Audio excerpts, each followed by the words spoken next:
Bueno, bienvenidos a esta nueva grabación. En esta grabación nos centraremos en aprender un poco más sobre el underfitting y el overfitting, que son métricas que les permiten evaluar si su modelo ha aprendido bien. Entonces, no basta simplemente con evaluar las métricas de error y ya está. Tienen que evaluar si su modelo tiene underfitting u overfitting. Pero, ¿qué son esto de underfitting y overfitting? Pues básicamente los dos son dos situaciones en las que su modelo tiene una falta de generalización. Su modelo debe de generalizar bien la data para poder luego pues funcionar en entornos del mundo real. Ya esto lo había explicado en una clase anterior, no quiero recurrir a repetir lo mismo de nuevo. Pero algo que no había explicado justamente es qué es en específico el underfitting y qué es en específico el overfitting. Ya habíamos visto lo de la falta de generalización, pero no habíamos visto estos casos, o sea, más a detalle.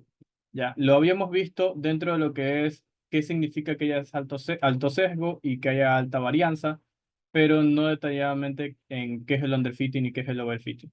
Ya, entonces, hay ciertas similitudes porque justamente el alto sesgo y la alta varianza están relacionados con el underfitting y el overfitting. Ya, a ver, en el underfitting, en cambio, suele ser común encontrar underfitting en modelos muy simples. ¿Cuáles son modelos simples? Por ejemplo, el de regresión lineal, regresión polinomial. Esos son de los más comunes, ¿no? En los que son modelos realmente simples, las ecuaciones las conocemos desde el colegio y bueno, no hay mucha complejidad detrás de ellos. Otros modelos complejos, en cambio, serían, por ejemplo, el random forest, lo de los bosques aleatorios, o los decision tree, los árboles de decisión. Ya, esos son modelos complejos y que en modelos complejos, en cambio, es muy común encontrar el overfitting. Ya, en estos modelos complejos es común encontrar alta varianza dentro de los resultados que ellos dan. En cambio, dentro de los modelos simples es común encontrar alto sesgo en los resultados que ellos dan. Por eso la susceptibilidad a que pues, los unos sea más fácil encontrar underfitting y que los otros sean más fáciles encontrar overfitting. Ya, pero a ver, dentro del underfitting, ¿qué otras cosas pueden tener como consecuencia el hecho de que tengamos underfitting? Bueno, pues el hecho de que hayan pocas iteraciones en el entrenamiento. Esto es crucial en, por ejemplo, entornos de deep learning.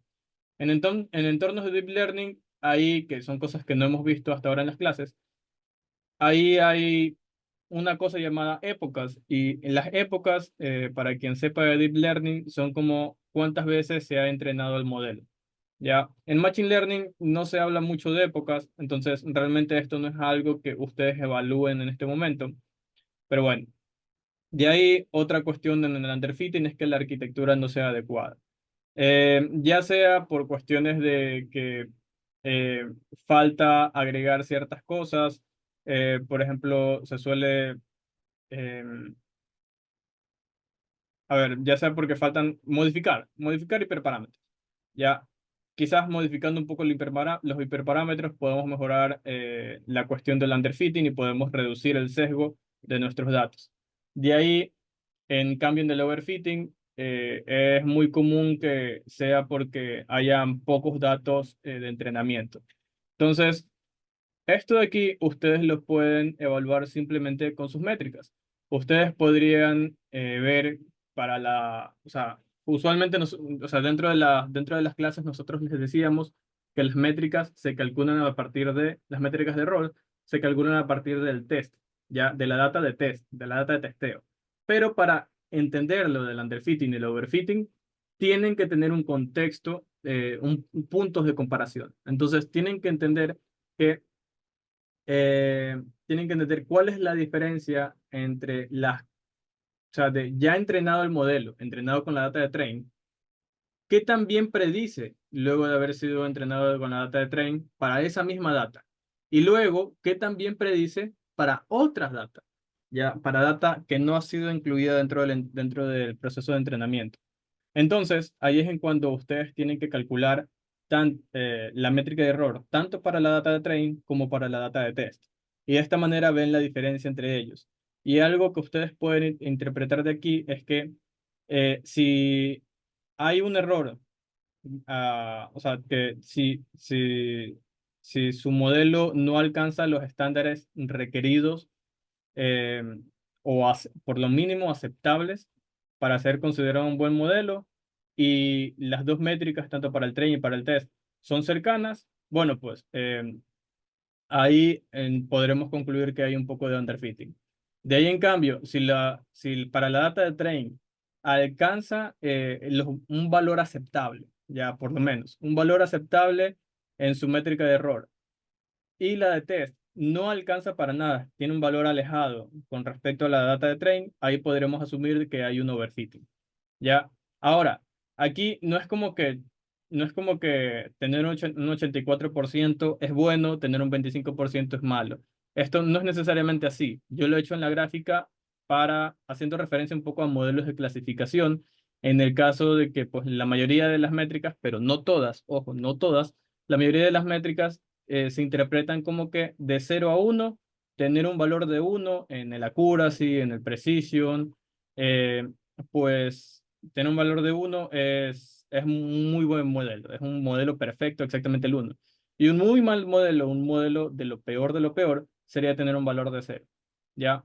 Esto, dentro de la primera clase, yo les había explicado que yo les había dejado una tabla comparativa dentro de las diferentes métricas. Ya en el caso de la accuracy, pues el 1 es un valor perfecto, el 0 es el peor valor posible, y así, pero estos son para clasificación. Y dentro de clasificación hay una, que es la tasa de falsos positivos del FPR, en la que el 0 es el peor. No, esperen, ¿cuál es?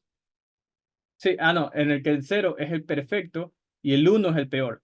Ya, en el FPR nosotros vemos que hay un comportamiento invertido, por así decirlo. Aquí, en cambio, en esta métrica, lo ideal es tener el menor valor posible. Entonces, bajo esa comparación, realmente nosotros podríamos interpretar esto de aquí como que si fuera para un modelo de clasificación en el que posiblemente hayamos usado la métrica de accuracy, ¿ya? Pero si nosotros hubiéramos usado para un modelo de clasificación la métrica del FPR, entonces tener valores muy cercanos al 0 realmente es lo mejor y tener valores muy cercanos al 1 realmente es lo peor. Y en base a ello ustedes cambian un poco la interpretación. Ahí en cambio, por ejemplo, underfitting con el FPR sería identificado como que las dos barras alcancen un valor quizás superior al 0,75 por ahí, o simplemente alcanza un valor superior al 0,5. Desde ahí ya podríamos decir que hay un underfitting. Ya. Em, y de ahí, en cambio, el overfitting, nosotros podríamos interpretarlo como que quizás el train tiene un valor muy bajo, porque lo ideal es tener un valor bajo, lo perfecto es tener valores bajos, ¿ya? Y el test tiene un valor muy alto de FPR, ¿ya? Entonces, ahí la interpretación cambia dependiendo de la métrica que ustedes utilicen. Y peor si nos vamos a las métricas de modelos de regresión, porque en las métricas de modelos de regresión, eh, aparte de que tienen una interpretación diferente a lo que generalmente se tiene en las métricas de clasificación, pues también dependen de la escala. La interpretación depende de la escala. ¿Por qué? Pero miren, aquí, aquí tenemos que el MSE, el Mean Square Error o el error cuadrático medio, tiene valores posibles de 0 hasta el infinito. Y muchas de estas tienen valores que incluyen el valor de infinito. Ya, la que no aparece que tiene un valor de infinito aquí es el MAPE. Pero realmente, si ustedes ven aquí, interpretación del rango, valores superiores al 100% son, o sea, sí es posible tener un valor superior al 100%. Ya, entonces, realmente aquí digamos que más bien en vez de un corchete, debería haber un paréntesis en el que en el que el 100 pues no se ha interpretado como el límite posible, ¿ya? Pero bueno, sí es posible tener en el error porcentual absoluto medio valores superiores a 100 y aquí nos dice errores promedios mayores que los valores reales promedio, ¿ya? O sea, por ejemplo, si yo tengo un valor de 100 y la idea es que mi modelo prediga un valor de 100 y predije un valor de 200, La diferencia entre 200 y 100 es 100. 100 es mi error y 100 es mi valor a predecir. Entonces tengo un error de 100%. ¿Ya?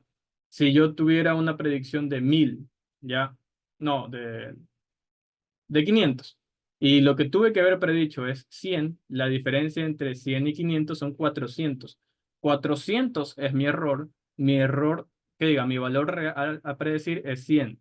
Entonces ahí yo veo que hay una relación de 4 veces más. Entonces hay un error de 400%.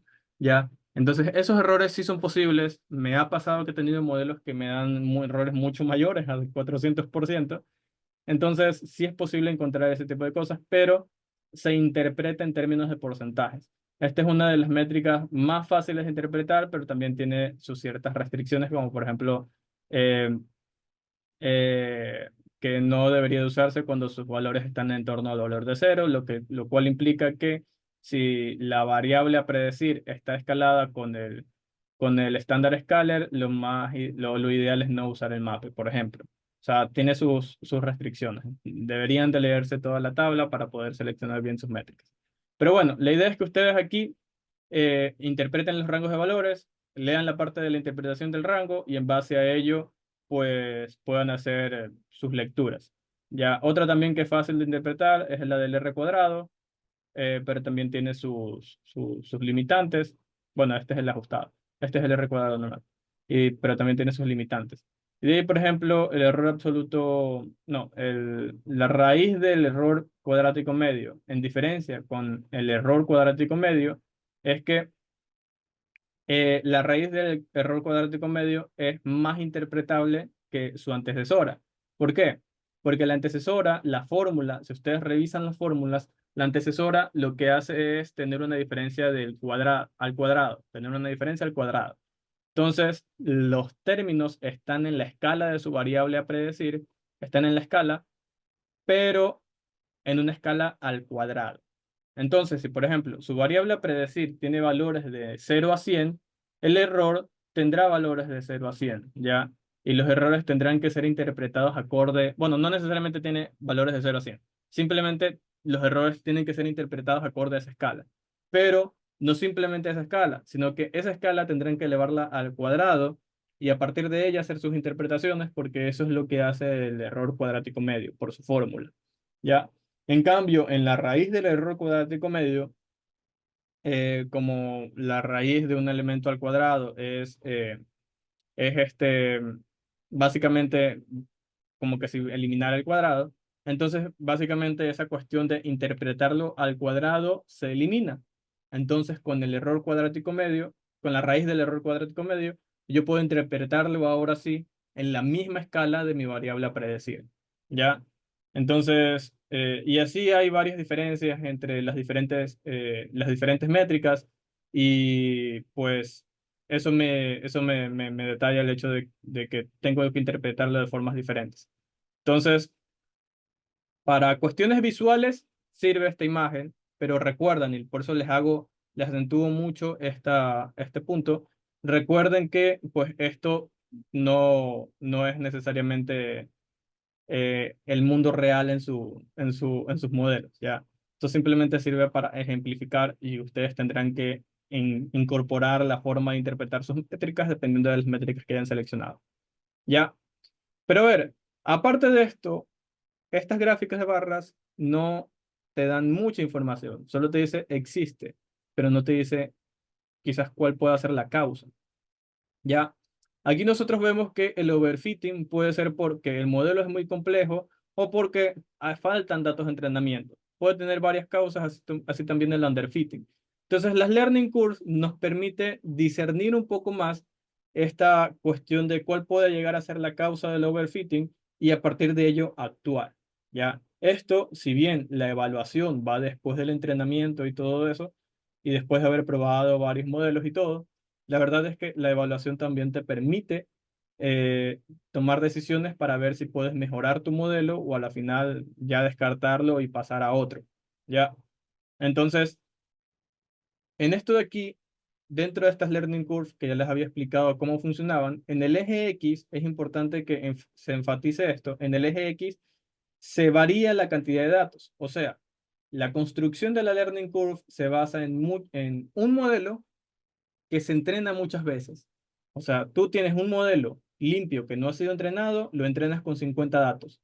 Tienes el mismo modelo, pero limpio de nuevo, lo entrenas con 100 datos. Bueno, en realidad cada punto es el punto de entrenamiento, así que más o menos aquí fue entrenado con 80, aquí con 40, aquí con 125 quizás, aquí con 165. Bueno, entienden a lo que me refiero, que cogen para cada de estos puntos que construyen las líneas, cogen el modelo y lo entrenan con una cantidad diferente de datos, con una cantidad diferente de su data de entrenamiento, ¿ya? Para su data de entrenamiento, ¿ya? Y en base a eso, ellos cogen lo que es de esa data, la particionan en dos. La que es la data que va a servir para entrenarlo y la data que va a servir para validar ese entrenamiento. ¿Ya? Entonces, justamente aquí lo que se hace es esta gráfica de barras en la que simplemente tenemos el entrenamiento y el test y un porcentaje, y bueno, pues un valor por cada uno, ahora lo que hacemos es entrenar el modelo muchas veces variándole la cantidad de datos y obtenemos dos valores.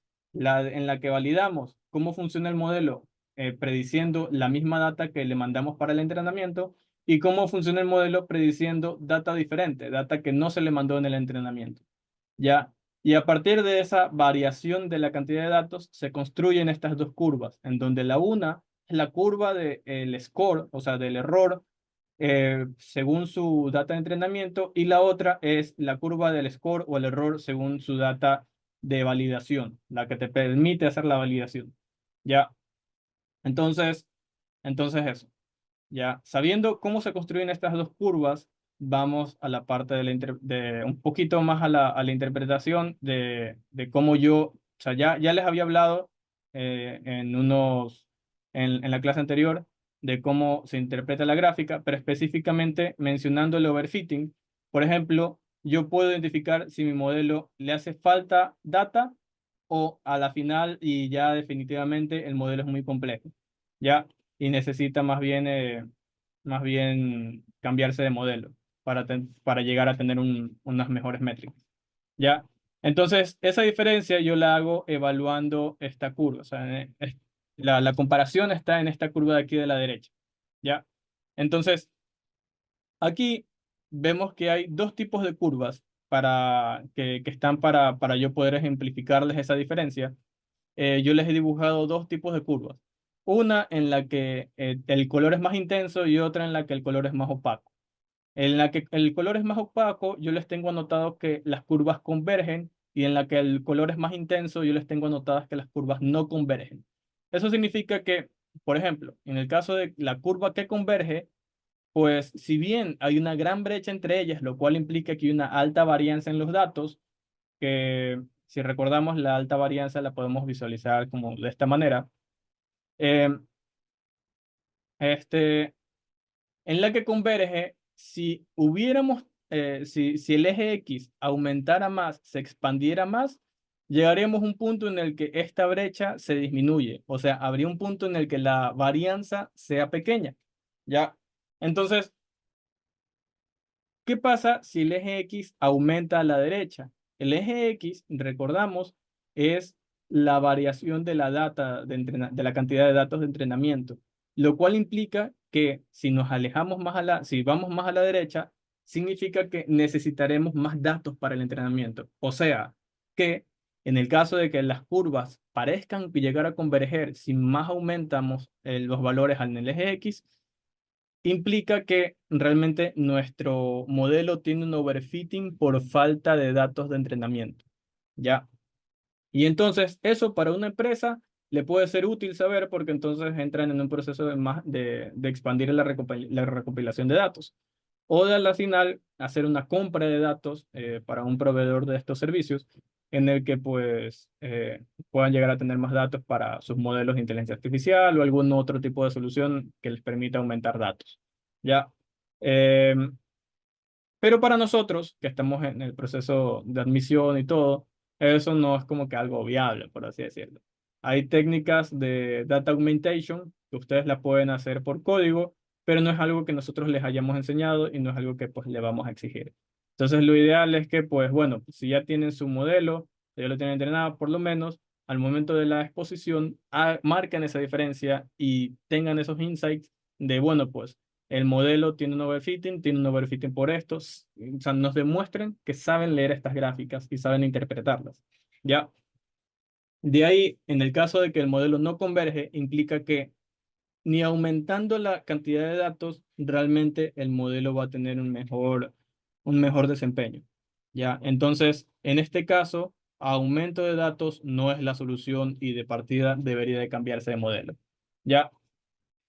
Em, Otra cosa que puede pasar y que no está visualizado aquí es que al final llega un punto en el que la data o sea, estas curvas ni se mantienen ni convergen, sino que divergen, ¿ya? Y cuando divergen me refiero a que la naranja y la azulita, la distancia entre ellas comienza a aumentar conforme aumenta el tamaño del set de entrenamiento. ¿Ya? O sea, comienza a lo que está aquí, que de ser una trompeta abierta pasa a ser una boca un poco más cerrada. Al final podría llegar a un punto en el que, en el que se comporte de forma opuesta, de ser una boca un poco cerrada, pasa a ser como la boca de una trompeta en la que ya sea que una se aleja de la otra o las dos se alejan entre sí. Ya, cualquiera de las dos puede llegar a pasar. Y en ese caso deben de implementar técnicas eh, o sea, simplemente pues implica que el dato, que el modelo pues también tiene overfitting. Ya. En el caso de un modelo de entrenamiento por épocas, que sería la mayoría de los de Deep Learning. Ahí se añade algo llamado Early Stopping, pero en estos modelos creo que no es algo que se puede implementar, ¿ya? Porque justamente aquí en el eje X no es como que iteraciones de entrenamiento, sino que el eje X que estamos analizando es más bien tamaño del set de entrenamiento, lo cual nos podría decir que quizás a la final nuestro modelo no es como que ahí ya la interpretación no sería como que aumentar la cantidad de datos es malo para el modelo, porque para un modelo eso no es realmente malo, más bien es mucho mejor, sino que más bien implica que llega a un punto en el que el modelo está tratando de especializarse demasiado con con el set de entrenamiento y simplemente hay overfitting. ¿Ya? Básicamente se concluye en el caso de que diverge, entonces les menciono para que no crean que es como que necesitan menos datos de entrenamiento, sino que más bien llega un punto en el que, o sea, llegan, que si vemos una gráfica que diverge, al menos para este tipo de gráfica en el que en el eje X está lo que es el tamaño del set de entrenamiento, simplemente se lo considera como que el modelo es muy complejo y ya está. No hay una interpretación sobre el tamaño de los datos en ese caso. Ya, nada más. Dicho eso, pasamos a analizar parte del código. Bien, y dentro del código tenemos, aquí a la izquierda tenemos un índice en el que ustedes se pueden guiar. Ya, la función que yo he creado es la de plot loss curve. Y ustedes a partir de esta función van a hacer pues sus respectivas gráficas. Esta función ustedes las encontrarán implementadas dentro de la sección de regresión y el código en la que yo creo esta función está en esta sección, dentro de regresión lineal simple, en análisis del ajuste del modelo. Ahorita estamos más bien en la sección de regresión lineal múltiple, en la parte de acá, evaluación del ajuste del modelo. Entonces, ¿por qué estoy aquí? Porque quiero marcar una diferencia entre estas curvas, que es con data real, con otra curva del modelo de regresión lineal, que más bien es por una data sintética que yo creé. Ya, ustedes ven el MCE, el MAE y el MAPE. El MAPE es más fácil de interpretar porque, como yo les dije, tiene una cuestión porcentual. Y aquí aparece que justamente convergen en un error de 0,4. Ya, las otras tienen una convergencia en otros valores, justamente el MAE, Mean Absolute Error, que es básicamente el MAPE, pero sin la interpretación porcentual. O sea, por eso está justamente acá se le pone la P, aquí no está la P. Ya. pues tiene otro valor y este de acá tiene otro valor que recordemos, esto está en la escala de la variable a predecir elevada al cuadrado. Entonces, estas cuestiones, si bien para un mismo modelo pueden haber diferentes interpretaciones en la magnitud ya de esto de aquí. Pero en todas estas tres, la idea es que estén lo más cercano a cero. De todas estas, no quiero detallar mucha explicación con respecto a la magnitud del eje Y, pero todas estas son malas métricas. O sea, no me refiero directamente a las métricas, no al resultado de estas métricas. Son malos, ya tienen un alto sesgo. Ya en el MAPE vemos que el error se converge en promedio en 0,4. Ya, pero eso implica que hay un error de un 40%, pero lo ideal es estar mucho más cerca del cero. Ya, si está por abajo del 0,2 puede ser aceptable, o sea, que los errores tengan una variación un poco menor al 20%. Puede ser algo aceptable, pero realmente lo ideal es que estén por debajo del 0,1, que tengan un error por debajo del 10%. O sea, que esto, si lo interpretáramos como en una accuracy, el accuracy se interpreta de 0 a 1 y la accuracy mide como que la cantidad de aciertos. Entonces, en el accuracy, un valor mayor a 0,9 implica que hay un 90% de los aciertos. Acá, pues lo diríamos como que los errores no se diferencian tanto de la magnitud de la variable, del valor de la variable a predecir en un 10%. Ya, entonces, esto de aquí, lo ideal es estar por debajo del 0,1, pero esto de aquí está en 0,4, lo cual implica que hay un sesgo en mi modelo. Ya, puede ser de partida, quizás un ruido en la data, puede ser varias cosas, pero hay un sesgo ya en mi modelo. Y esto me da a entender que no hay una alta varianza, lo cual no es cuestión de que no es cuestión de que hay un overfitting o algo así, sino que más bien parece haber un underfitting, ¿ya? Porque las dos métricas están muy cercanas entre sí, lo cual, si recordamos el gráfico anterior, en el que si las dos métricas están muy cercanas entre sí, eh, implicaba un underfitting. Si las dos métricas están muy cercanas entre sí y están alejadas del valor ideal, implica que hay un underfitting. ¿Ya? Entonces,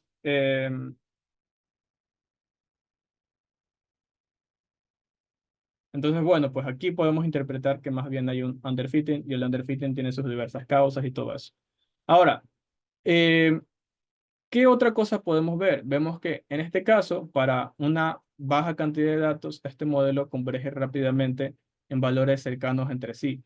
Ya, esto para estas métricas igual sigue siendo algo malo porque convergen en una métrica mala, pero si nos vamos al de regresión lineal simple y vamos a este análisis, a la parte de donde está el código y todo, y antes de revisar el código, vemos las gráficas, nosotros vemos que esto converge mucho más rápido, incluso ni siquiera con esa boca de campana del inicio, que es muy común en datos reales encontrarla.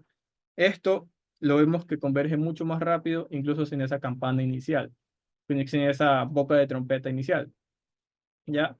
Entonces, esto tiene su razón que es una culpa mía, por así decirlo, pero justamente remarca bastante esa diferencia y algo que yo les quiero traspasar a ustedes, un conocimiento que les quiero pasar.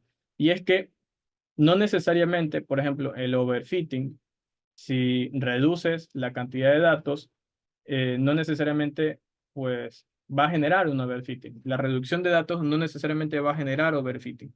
Ya, ¿a qué voy con esto? Ustedes en clasificación habrán escuchado técnicas de undersampling y oversampling para balancear la data, ¿ya?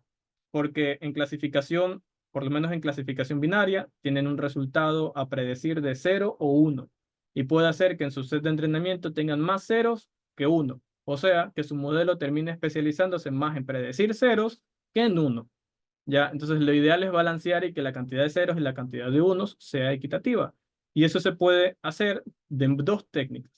Una, aumentar la cantidad de unos, o dos, disminuir la cantidad de ceros, lo cual implica eliminar información.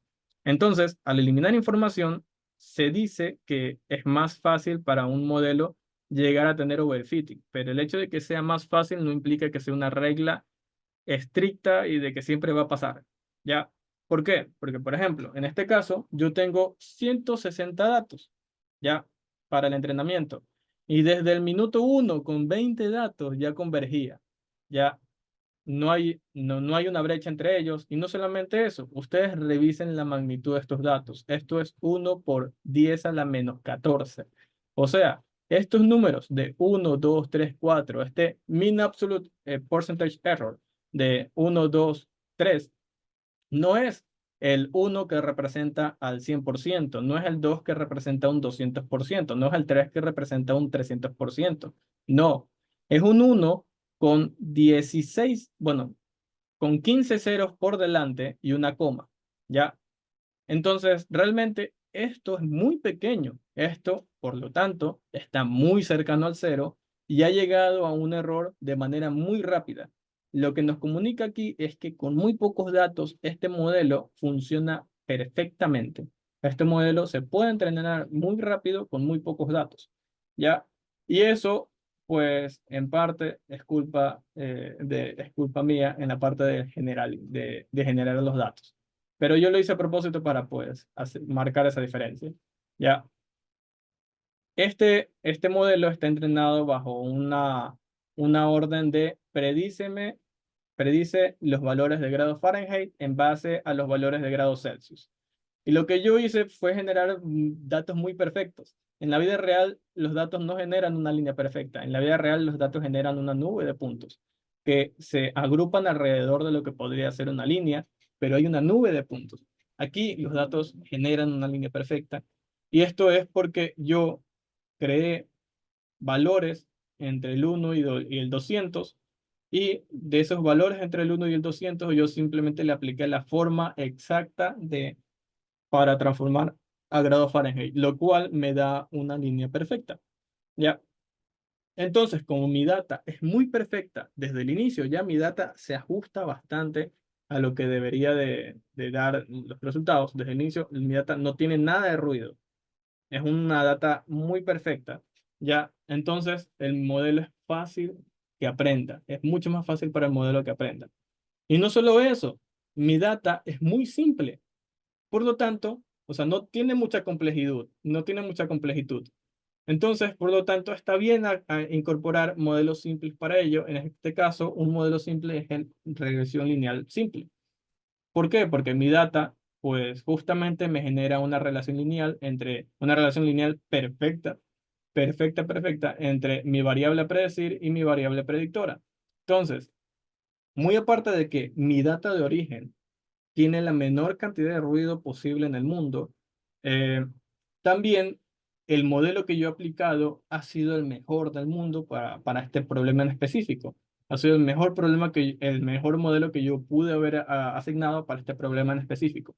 Entonces aquí sacamos dos cosas. En primer lugar, la calidad de los datos afecta al resultado de los modelos, y en segundo lugar, la selección del modelo afecta las métricas que yo pueda tener de él. ¿Ya? Entonces tienen que tener muy en cuenta eso al momento del análisis, ¿ya? Em, y bueno, hasta ahí llega pues esta parte de la explicación. De ahí pasaremos a la parte de la explicación del código, en el cual ya veremos justamente de cómo se construye esta curva del plot los curves, y llegamos a graficar, pues llegamos a hacer estas gráficas. Bien, así que pasamos a explicar eso.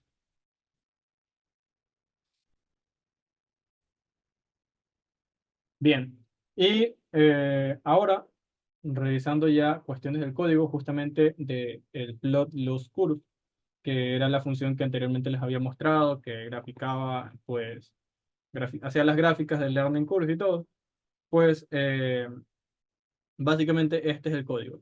¿Dónde ustedes ven el código para básicamente copiarlo y pegarlo en lo suyo?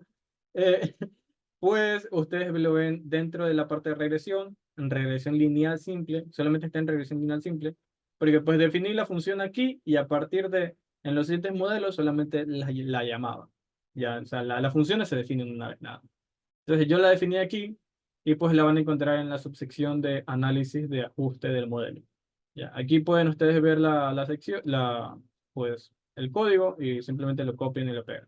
Tendrían que copiar también esto de acá arriba, ya, porque esto también es útil para lo de abajo. ¿Ya? Y esto de aquí no es necesario. Aquí yo estoy estableciendo mi modelo. En este caso, yo estoy probando un modelo de regresión lineal, pero ustedes pueden poner el modelo que ustedes deseen con las configuraciones en sus parámetros que ustedes quieran y todo. ¿Ya? ¿Qué hace esta función? Esta función, como ya vieron, hace tres gráficas.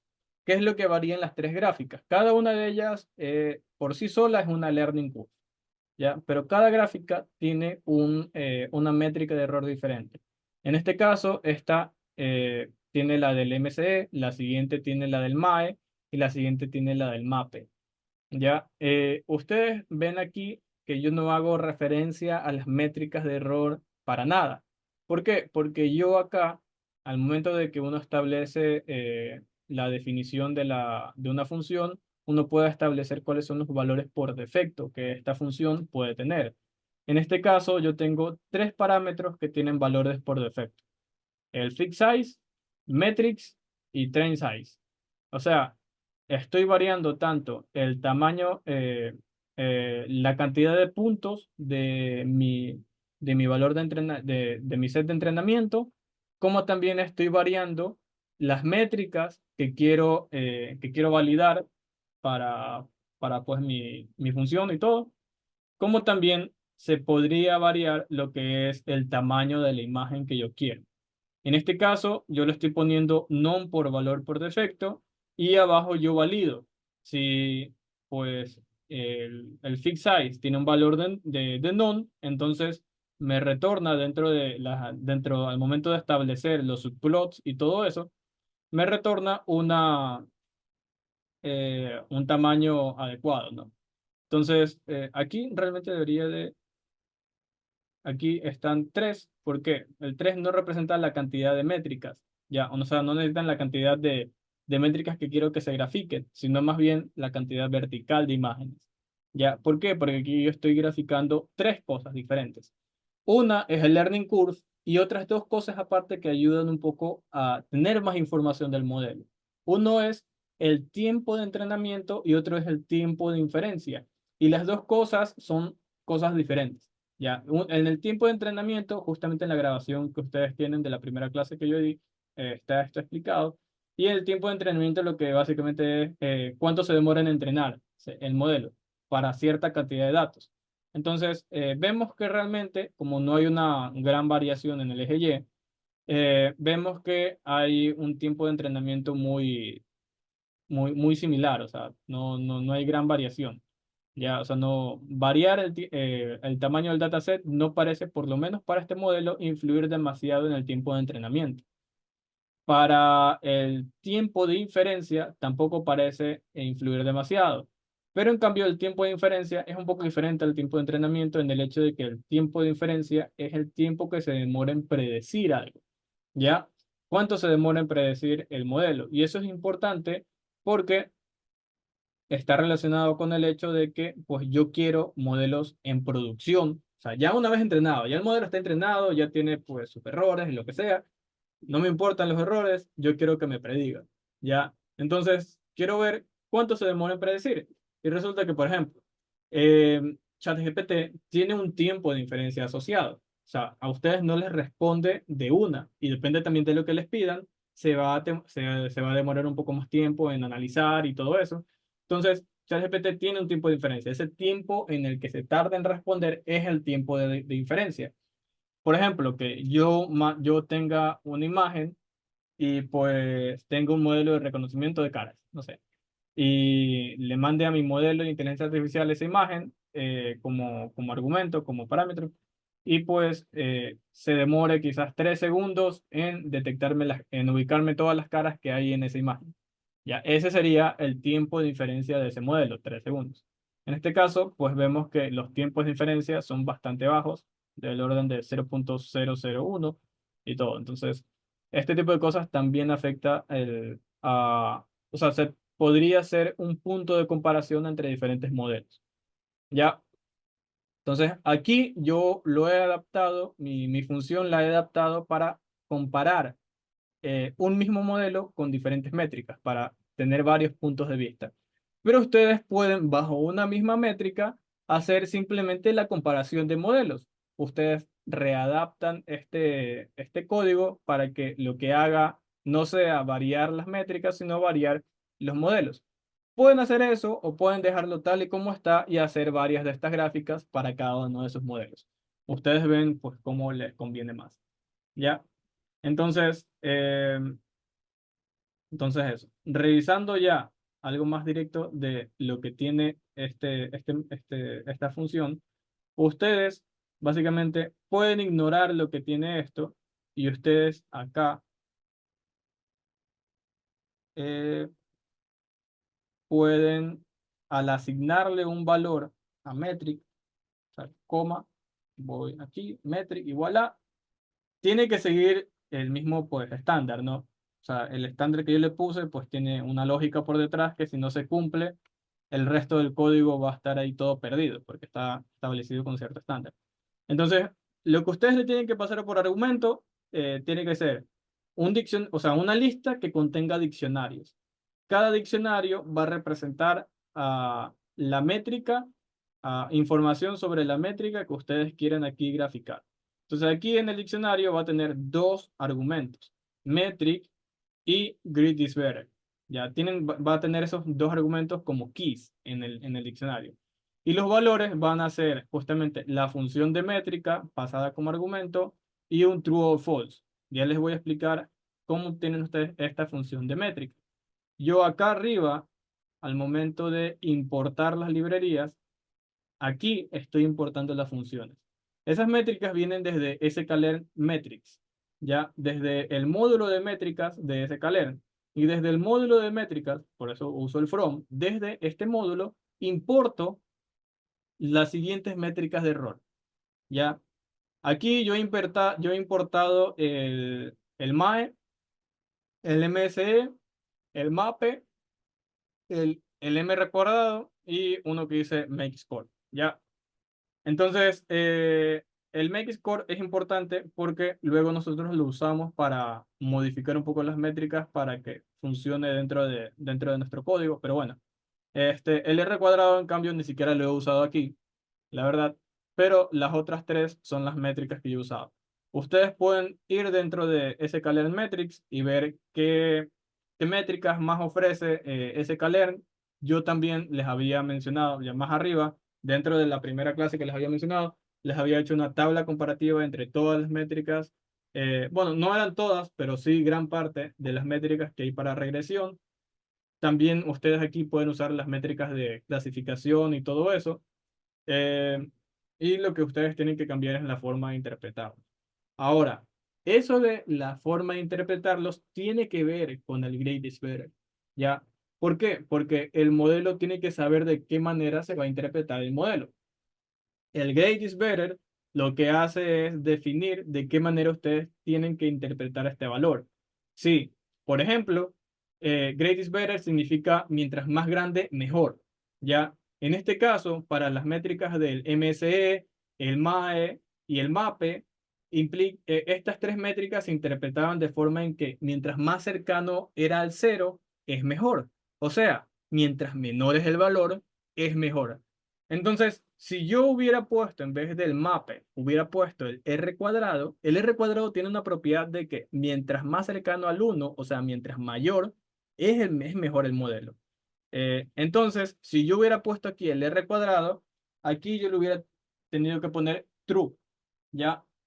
En el caso de la gente que va a usar esto para hacer las funciones para sus modelos de clasificación, en el que la mayoría, pero no todos, como ya les dije anteriormente, la mayoría de las métricas de error de clasificación implican que mientras más cercano al uno es mejor, ustedes tendrían que ponerle quizás aquí, ustedes importaron el accuracy, aquí tienen que poner la función de accuracy, la función de el F1 score, la función del FPR, lo que sea, y acá poner la forma de interpretarlo. En el caso del FPR nosotros habíamos dicho anteriormente que mientras más pequeño es mejor, mientras más cercano al cero es mejor. Entonces, en ese caso, para el FPR tendríamos que ponerle el false.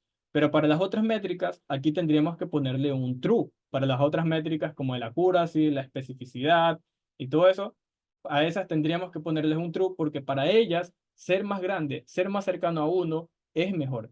¿Ya? Entonces hay que tenerse en cuenta al momento de definir este valor de aquí, que es importante para la función que nosotros vamos a pasar. ¿Ya? Ahora, este modelo, esta función tiene dos cosas, dos secciones importantes que están divididas. Ya, la una es la sección, a ver, la primera parte de arriba, o sea, la parte más cercana a justamente la definición de la función, es relacionada a justamente la parte lógica de todo esto. Ya, en la que obtenemos los datos y todo eso. Entonces, justamente hasta aquí es en donde, eh, pues, yo me voy a centrar un poco a explicarles un poco más detallado. Acá ya les voy a explicar un poco más por encima porque son cosas más sencillas. Eh, pero aquí lo que hago es graficar, que diga, calcular ciertas cosas que luego van a ser utilizadas para la graficación. ¿Ya? Entonces, todo esto que ustedes ven, justamente aquí ven access y cosas aquí, justamente aquí ven plot, todas estas son funciones que sirven para crear las gráficas. Entonces, aquí yo lo tengo dividido en secciones. Por ejemplo, esta parte de aquí es la sección que yo estoy ejecutando para graficar el learning curve, que está aquí. Lo que le sigue es el tiempo de entrenamiento y lo que sigue es el tiempo de inferencia. Y justamente aquí está detallado. ¿Ya? ¿Por qué? Porque lo de más arriba, o sea, lo que está en la posición cero, es la del learning curve. Lo que está en la posición uno es la del tiempo de entrenamiento, es la gráfica relacionada al tiempo de entrenamiento. Y lo que está en la posición 2 es la gráfica relacionada al tiempo de inferencia. Y cada una de estas cosas, pues, tiene sus respectivos cálculos y todo eso. ¿Ya? Aquí están los respectivos cálculos para la, para la gráfica del tiempo de entrenamiento y todo. Y acá están los respectivos cálculos para la parte de la gráfica de las métricas del Learning Curve. Ya, entonces eso. Pero de ahí lo más tocho, lo más potente está justamente en la parte de acá. Ya, que es en lo que yo me voy a centrar más en explicar. Bien. Eh, A ver, esta función implementa algo llamado validación cruzada y implementa una función, la función más importante, o sea, aquí hay varias funciones dentro de funciones, ¿ya? Pero la función más importante que aquí se usa es la llamada learning curve, que yo la estoy importando aquí, en scikit model selection, ¿ya? Esta función de Learning Curve, ustedes pueden buscarla, está documentada muy bien en scikit y hay varios ejemplos de cómo graficarlo, ejemplos más sencillos que esto, pero yo considero que pues mi código está lo suficientemente modularizado y lo suficientemente adaptable, o sea, aquí no necesariamente tienen que mandarle tres métricas, ustedes pueden mandarle solamente una y el gráfico se va a adaptar para simplemente graficar una métrica, para graficar dos métricas, para graficar tres métricas, para graficar las métricas que ustedes quieran aquí. Ya, entonces está lo suficientemente adaptado para ello. Ya, entonces eso. Ahora, el Learning Curve, ¿qué les devuelve? Les devuelve estos parámetros. Todo está lo suficientemente documentado como para que ustedes, en base a la documentación de ese Caler y en base a los comentarios que están aquí puestos, ustedes lo entiendan de gol, a mi parecer. Ya, pero aquí hay una cuestión, y es que antes de explicarles bien de todo esto, primero les quiero detallar este parámetro, return times. Si este parámetro de return times ni siquiera estuviera mencionado aquí, hubieran unos ciertos parámetros que no los devolvería esta función. necesita estar activado el return times, necesita estar asignado un valor de true a esto de aquí para habilitar estos, justamente aquí les tengo comentado, para habilitar el retorno de estas dos variables, del feed times y del score times, ¿ya? Entonces, el return times habilita que pueda retornarme información para poder graficarme esas gráficas de tiempo que son las de la fila uno, bueno, las de la segunda fila y la tercera fila de gráficas que están ahí, que son estas de acá, las del tiempo de entrenamiento y el tiempo de inferencia. Si el return times no estuviera asignado con el valor de true, no tuviera la información para poder hacer esas gráficas. Ya, en primer lugar eso. En segundo lugar, aquí hay un parámetro de train size, de train score, de test score, de feed times y score times. Ya les expliqué que eran los de feed times y score times. Feed times y score times son los parámetros que te permite graficar eso de ahí. Feed times siendo el parámetro que te da la data del eje Y de la curva de tiempo de entrenamiento, y score times, la data del eje Y que te da para la curva de tiempo de inferencia. ¿Ya? Train sizes lo que te da es el eje X de todas las datas, de todas las gráficas. Este de aquí va a ser el eje X para toda la gráfica. Y si yo mantengo esto seleccionado, me van a aparecer sombras en todos lados donde aparecen. Y aquí van a ver que aquí está en el plot, justamente como primer valor, donde el primer valor es justamente el eje X en mis gráficas. Ya acá también lo ven de nuevo, como en el eje X. Y acá en tiempo de inferencia también lo ven de nuevo en el eje X. O sea, train sizes es el valor de acá. Es el valor de para cada instancia, o sea, para cada momento de entrenamiento, o sea, o sea, el modelo aquí lo que va a hacer es entrar y se va a entrenar con una cantidad de datos. Luego va a entrar de nuevo y se va a entrenar de nuevo con otra cantidad de datos.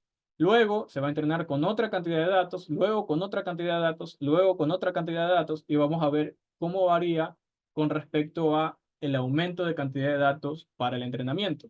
¿Ya? Y entonces, train sizes lo que nos da para el eje X es básicamente cómo varía esa cantidad de data para el entrenamiento en el modelo. Train score, en cambio, sería el eje Y de la primera gráfica. ¿Ya? Sería básicamente cómo varía esta métrica conforme se aumenta el tamaño de datos de entrenamiento. Y test score también está en el eje Y. Recuerden que el learning curve tiene dos curvas, la una de train score y la otra de cross validation score, ya la que sirve para hacer la validación cruzada. Entonces, la de la primera es la de cómo se comporta con la data de entrenamiento, y la segunda, la de cómo se comporta con la data de validación. Ya recuerden que yo tengo, para poder validar mi data, tengo que entrenar un modelo y ver cómo se comporta con esa misma data de entrenamiento, y ver si yo con otra data diferente que no lo usé para el momento del entrenamiento se comporta un poco diferente. Lo ideal es que se comporten de manera muy similar. Justamente como yo les había dicho al inicio, lo ideal es que los valores entre la data de entrenamiento y la data para la evaluación, los valores que predigan no tengan, o sea, el error no sea muy diferente entre ellos. Justamente como es aquí, el error es muy cercano y desde muy poca data, converge en valores muy cercanos entre sí. ¿Ya? Entonces, eso. El train score es el score, los valores de nuestra métrica para la data de entrenamiento, y el test score es lo que nos permite validar el valor de la métrica para la data de testeo, para la data para la data de validación, que diga, para la data que nos permite validar esto de aquí. ¿Ya? Entonces, en primer lugar, eso explicado. ¿Ya? En segundo lugar, hay otra cosa que nos permite obtener esta información, y es cuestiones de validación cruzada. ¿Ya? Learning Curve nos obliga a usar validación cruzada con este parámetro de CB. El CB hace referencia justamente cross validation. CB, cross, C de cross, B de validation. Ya, entonces aquí yo a CB le estoy asignando la variable CB que la asigné así nomás para no pensarlo demasiado. Y CB yo la tengo aquí arriba definida. Ya, hay varios algoritmos de validación cruzada, en este caso de hacer un split de entrenamiento. Yo les recomiendo, ahorita quizás, si no saben de validación cruzada, parar el video, buscar un videito de validación cruzada y revisarlo. Pero básicamente la validación cruzada te permite coger tu dataset, dividirlo en varias partes y coger una partecita para el entrenamiento. Luego, otra vez, el mismo dataset, ya coges una data diferente o sea, más bien, tienes tu data de entrenamiento y tienes tu data de testeo. En este caso, en Cross Validation es en cambio data de validación. Ya se le llama un poco diferente. Ya data de validación. Entonces, tú en primer lugar validas cómo salen las métricas para eso de ahí. Luego, la data de validación es quizás para la primera iteración fue los últimos valores. Para la siguiente ya no son los últimos, sino como que una posición más antes, como unos penúltimos. Y para la siguiente puede ser una posición un poco más antes. Y para la siguiente puede ser una posición un poco más antes. Y así sucesivamente. Ya, aquí voy a buscar,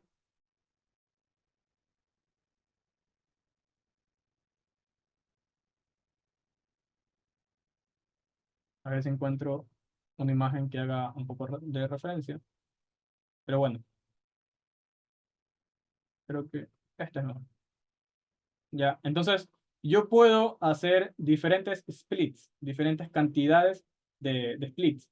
Ya, entonces puedo hacer en este caso 5 iteraciones. Y lo que me permite aquí el cross validation hacer es que, pues, me mitiga el caso en el que, ¿qué pasa si mi data de entrenamiento era relativamente un poco diferente a mi data de test? ¿Ya? Entonces, lo que hago es que yo varío la ubicación de mi data de test en diferentes iteraciones y al final las métricas que me salen de todas estas iteraciones les hago un promedio.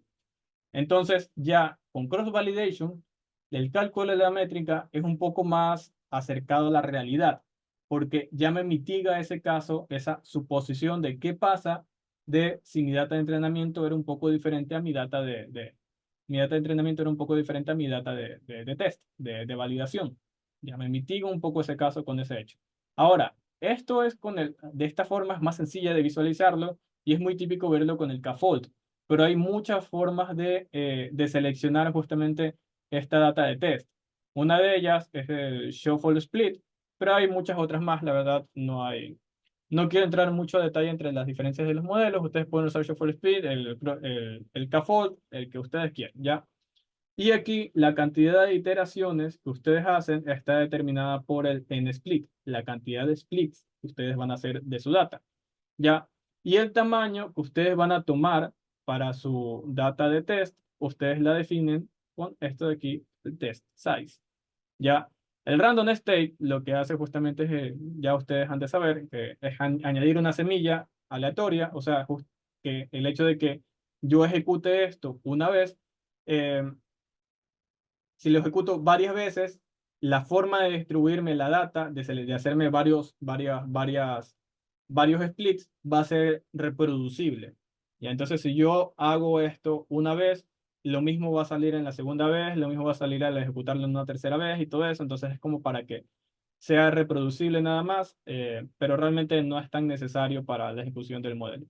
Ya, entonces eso. Primero, mejoramos un poco eso, lo del cálculo de las métricas, y aparte es un valor que me exige esta función de learning curve, así que lo definimos y se lo asignamos. ¿Ya? Em, y de ahí este, le pasamos la data que va a ser usada para predecir, o sea, para la validación, tanto la data o sea, esto de aquí se lo suele hacer solamente con el train. Le pasas el X-train y el X-test. Ya, si tienes muy pocos datos, mejor pásale todo. O sea, no hagas el split antes. Pásaselo aquí. Xtrain y test, todo aquí mismo. Ya, total, esta función no es como que te va a botar el modelo. Te permite validar si tu modelo es adecuado para la data. Ya, entonces, luego de que tú validas que el modelo no tiene un overfitting y un underfitting, luego tú puedes crear de nuevo tu modelo y tú puedes ya guardarlo como un objeto y todo eso. Ya, pero realmente esta función, como ustedes ven, no bota un modelo aquí. Cross Validation tampoco bota un modelo. Ya, solamente son formas de evaluarlo. Bien, entonces, bueno. eh, por ahora, por si acaso, Julio, ¿hay alguna duda, alguna consulta?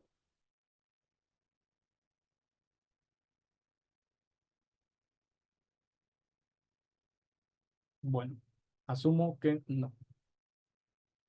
Bien, seguimos explicando. Ya, entonces ya ustedes en este punto saben definir qué es lo de metrics, saben para qué rayos sirve esto de CB, el Shuffle Split, saben que esto viene de algo llamado Cross Validation y es un parámetro que nos exige la función de Learning Curve. Saben, saben qué son todos estos parámetros que me bota la función de Learning Curve. Ya, entonces, todo bien. Ahora, otra cosa, ¿qué es el train sizes? Bien, el train sizes, que es un parámetro que yo estoy definiendo aquí y la verdad cometí un error en redefinirlo acá. No debería, pero bueno. em, Quizás. Bueno, en fin, aquí le voy a corregir un poquito el código, ya mismo. Pero bueno, la idea es que este train sizes de aquí no es lo mismo que el de acá. El de aquí, que yo le estoy pasando como argumento, hace referencia al de acá, al que está pasado como argumento en la gráfica. Bien, igual no debería haber mucha diferencia. O sea, la verdad es que no, no hay repercusión no hay una afectación con que sean iguales, por justamente ciertas propiedades de, de la función. Pero bueno, ¿qué pasa?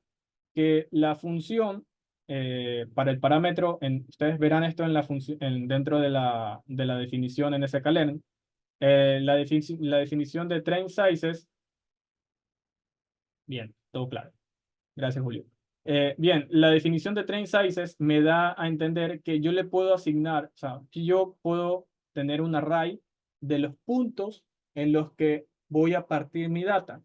Ya, esos puntos pueden ser asignados en forma de el porcentaje de mi data con el cual en ese momento quiero que se valide o como específicamente el punto de mi data con el que quiero que se valide. Ya, o sea, si por ejemplo yo tengo eh, 2000 datos, yo puedo especificar un array, pasarle un array a train sizes y especificarle que yo quiero que para el primer punto lo valides con 300 datos. Para el segundo punto, o sea, justamente a puntos me refiero con estas partes de acá. Ya, para el primer punto quiero que lo valides con 300 datos. Para el segundo con 600. Para el tercero con 500. Ya no necesitan de estar a misma distancia tampoco. Ya, pero yo en mi array defino los puntos que quiero y obviamente defino también la cantidad de puntos. Ya, puedo hacerlo así, con el valor específico de la cantidad de la data acorde a la cantidad total. No es como que le voy a decir, valídelo para aquí, para 5000 cuando mi data solamente tiene 2000. Ya ahí va a salir un error en algún momento. Ya, entonces puedo definirlo así o puedo definirlo con porcentaje. O sea, quiero que en el primer punto lo valides con el 10% de mi data, en el segundo punto con el 20%, en el tercero con el 30%, en el cuarto con el 40%, en el quinto con el 50%, o puede ser con separaciones diferentes, 20, o sea, con 15, 25, 35, puede ser con 15, 20, 25, 30, etcétera. ¿Ya? Y así hasta llegar al 100% de mi data. ¿Ya? Aquí, por defecto, yo lo que estoy haciendo es asignarle al borde a porcentajes. O sea, que varíe la data, varíe justamente, me está generando aquí en el np.limespace, yo estoy haciendo que me genere un array. Si yo imprimo, o sea, ustedes pueden coger fragmentos del código y ustedes coger aquí, imprimir. Esto se va a demorar un poco porque lo voy a tener que conectar. Como no estaba conectado, tengo que hacer la importación aquí y ahí. Si imprimo eso, ustedes ven que se genera un array. Ya. Entonces yo defino el punto inicial, defino el punto final y veo que aquí justamente en el punto inicial está el 0.1, en el punto final está el 1. Y defino cuántos puntos quiero que se generen a partir de este rango, en el cual el rango es inclusivo, o sea, incluye tanto el valor inicial como el valor final, si ustedes se dan cuenta. Entonces, yo le puso 10, o sea, que quiero que el modelo se valide acorde inicialmente con el 10%, 20%, 30%, 40%, 50, 60, 70, 80, 90, el 100% de la data. Ya, por defecto está puesto así. Si ustedes le quieren variar, chévere, ya, chévere. Pero yo diría que no le varíen. Pero si quieren, ustedes al momento de definir los argumentos, al implementar su plot loss curve, o sea, por ejemplo, aquí abajo, ustedes podrían cambiarle, podrían venir aquí, eh, poner ahí aquí el training size y todo eso, ya. Y pues ahí asignarle un valorcito y todo. Ya, su array con los porcentajes que ustedes deseen. Ya, entonces, eso. Pueden hacer eso. Pero bueno, esa es otra explicación de otro de los argumentos que están aquí. Ahora, esto de aquí, X data, Y data, pues esos son la data de entrenamiento, o sea, la data con la que se va a validar el modelo. Ya, ya, entonces aquí se lo va a pasar como, lo tienen que pasar como argumento obligatoriamente y otro argumento obligatorio que ustedes tienen que pasar es el estimador, o sea, su modelo, y justamente se lo pongo como comentario. La variable estimador es el modelo que ustedes le van a pasar como argumento. Ya, de ahí, aquí hay unas ciertas cadenas de for, hay unos, creo que unos dos for que se ejecutan, si mal no estoy, o solamente es uno. No, solamente es uno. Ajá, justamente es un for por cada métrica. Entonces, aquí está el scores. ¿Ya? Y primero les voy a explicar un poco qué es el scores. ¿Ya? El scores es una lista. Esta lista está generada de una forma que eh, se llama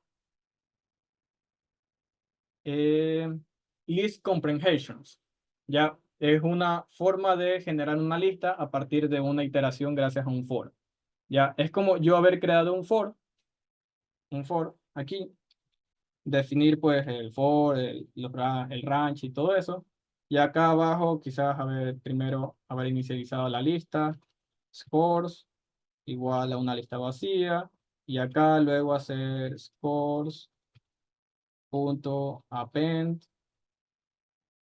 Y bueno, pues aquí una variable, lo que sea.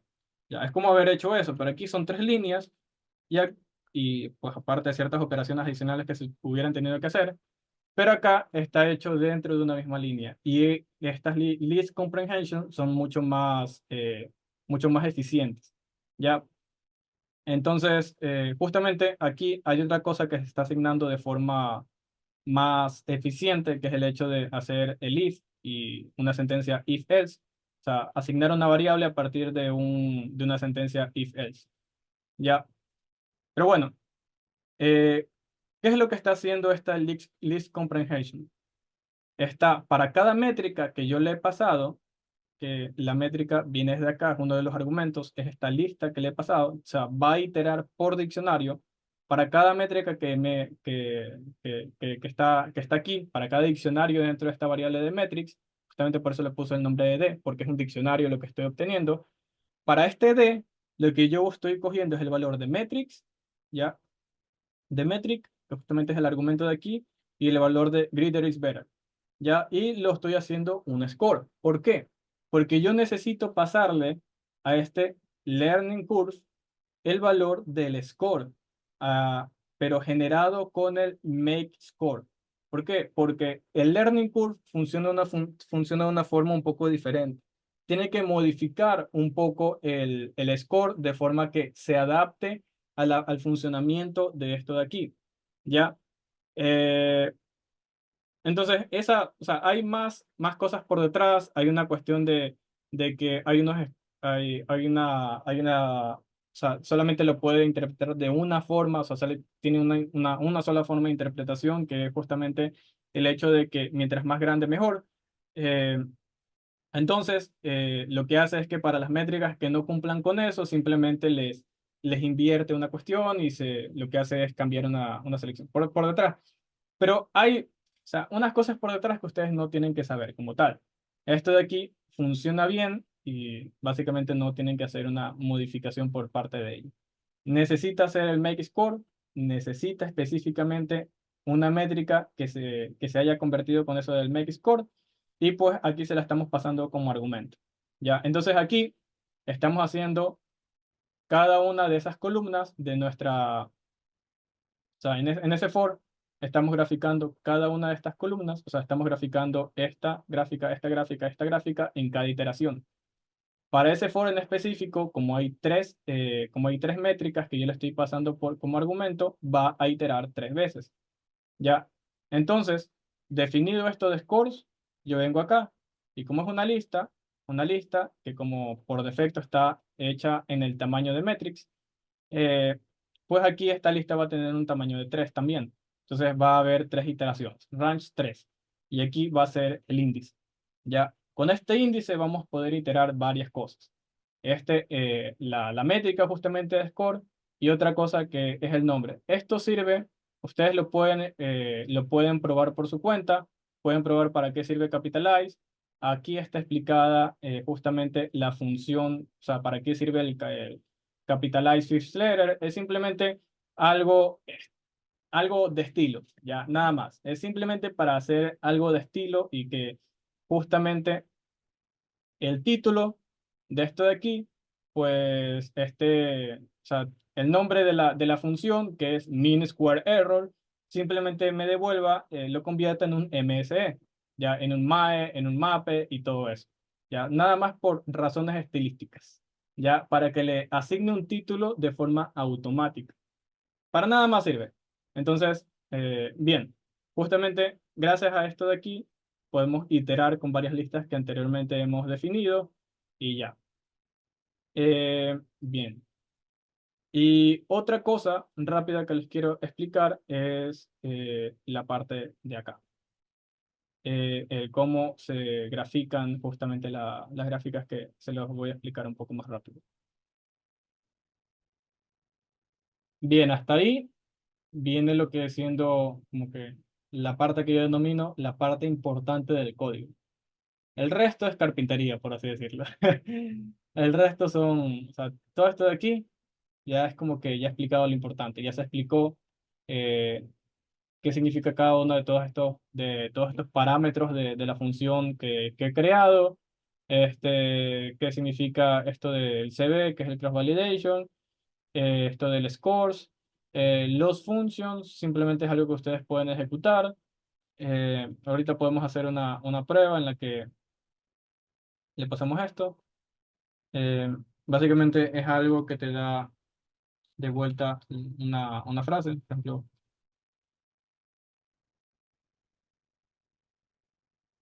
¿qué hace?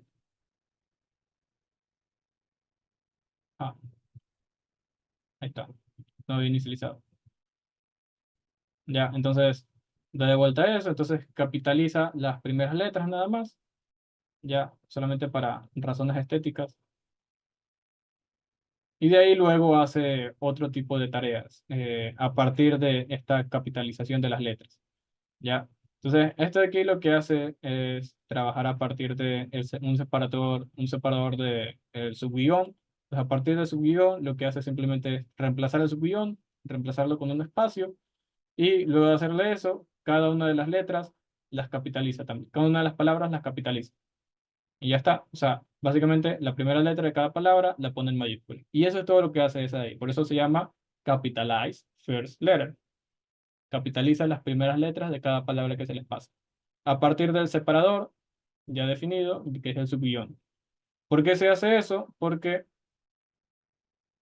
em, aquí lo que hacemos es pasarle como argumento no una frase, sino una función.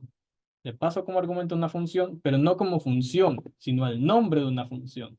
¿Y qué es lo chévere de esto? Es que todas las funciones, esto no es simplemente cuestión de sklearn, en Python, y creo que en otros lenguajes más, todas las funciones, el nombre, ustedes lo pueden invocar.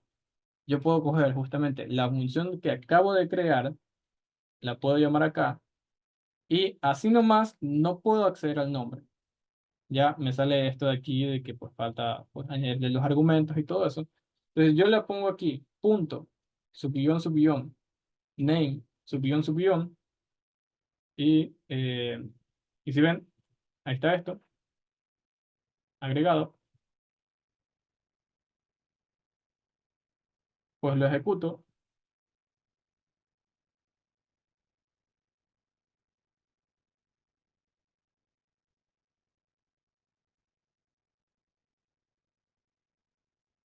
y al ejecutar, pues obtengo el nombre justamente, o sea, justamente lo que está aquí, lo obtengo. Y lo obtengo como un string.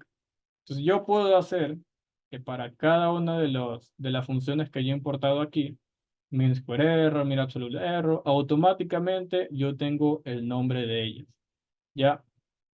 Y pues a partir de ello, yo lo que puedo hacer es reemplazar este subguión, las capitalizo las letras y no solamente me quedo ahí, sino que a partir de ello yo puedo hacer otras operaciones más. Pero bueno, aquí simplemente esta lista tiene los nombres de las métricas con las letras capitalizadas y con un espacio y todo eso. Más adelante vemos qué otra cosa se hace. Ya, entonces hasta ahí estamos. Simplemente está automatizado esa parte de que obtengo el nombre capitalizado y todo eso para que luego no tenga que andar modificando específicamente tal plot, sino que automáticamente ya se hacen esas modificaciones que luego yo les añado al título de cada gráfica. ¿Ya? Entonces aquí, eso de ahí, antes de explicar la parte importante de esto de lo de la gráfica, yo veo acá en esto del title, justamente se usa esto de aquí, la función esta de los function names, ¿ya? Entonces, para el eje Y se añade ese nombre con el espacio y la capitalización, ¿ya? Si lo vemos más acá abajo, ahí está, ¿ya? Mean square error, con ese espacio y esa capitalización. Y lo que hacemos luego es que para cada letra, solo cogemos, para cada palabra, solo cogemos la primera letra en mayúsculas y le añadimos el título acá. Y eso se hace ahí, en esa línea de ahí. Ya. Y de esa manera está automatizado de forma en que ustedes pueden ponerle cualquier métrica de error y automáticamente se le pone de forma automatizada el título. Em, Hay ciertas funciones con las cuales no funcionaría tan bien, por ejemplo, el F1 Score, lo que sería ahí en el título ahí con las siglas, aparecería el FS, pero FS no es en realidad. Entonces, ya, pues por ejemplo, el R cuadrado Score aparecería este, como RS, o el Accuracy Score aparecería como AS. Entonces, ya, pues ahí no se puede ser tan exquisito en esta personalización y todo eso. Así que bueno, verían cosas con las que sí fallaría esa automatización, por así decirlo, pero bueno, es lo más que puedo hacer. Entonces, bueno, em, ¿en qué parte estaba? Aquí está. Justamente aquí es en donde yo les decía. Haciéndole un split a esa palabra, justamente accedo a la palabra con este índice que me lo da el for, ya accedo a la palabra con el índice y de ahí le hago un split, que por defecto los splits se hacen con espacios, ya, y justamente mi palabra tiene espacios, o sea, mi frase tiene un espacio. Ya se hace un split y para cada palabra yo obtengo la primera letra, justamente con esto de aquí, y luego lo que hago es un join, o sea, de esta lista, de este list comprehension de nuevo, que he hecho con una lista. Básicamente tengo una lista con cada una de las primeras letras en mayúsculas de las palabras, de los nombres de mis métricas, ¿ya? Y simplemente las uno sin una separación, sin espacios. Y de ahí, a partir de ello tengo las siglas. ¿Por qué las tengo como siglas? Porque si las dejo en el título de forma larga, me van a ocupar mucho espacio horizontal y yo no quiero eso. Entonces, por eso prefiero tenerlas como siglas. Ahora, más explicación de esto. Yo aquí lo que hago es, en primer lugar, hacer el cálculo de estos train scores, de estos, de todo lo que me devuelven. Eh, el train score no me devuelve directamente solo el valor del eje Y, me devuelve más información, ¿ya? O sea, yo puedo extraer más información de esto y no me devuelve un punto en específico, me devuelve varios valores, me devuelve varios valores acorde al cross validation. Recordemos que el cross validation ejecutaba varias instancias, ¿ya? O sea, lo que pasa aquí es que para el punto de quizás aquí en más o menos 60, digamos que aquí se entrenó con 60 datos. Para el punto de 60 datos se hizo un cross-validation de la data y pues han de haber un cross-validation quizás o sea, depende de con cuántos splits ustedes definan. En este caso se ha definido un split de 50, lo cual no está bueno para esta poquita cantidad de datos. Ahí tendrían que acomodarlo. Lo ideal es que sea un valor más representativo. En este caso, como hay poquitos datos, 160 datos, podría ser un split de quizás a lo mucho 10, eh, en el que ya con 10 implica cada grupito son 16 datos.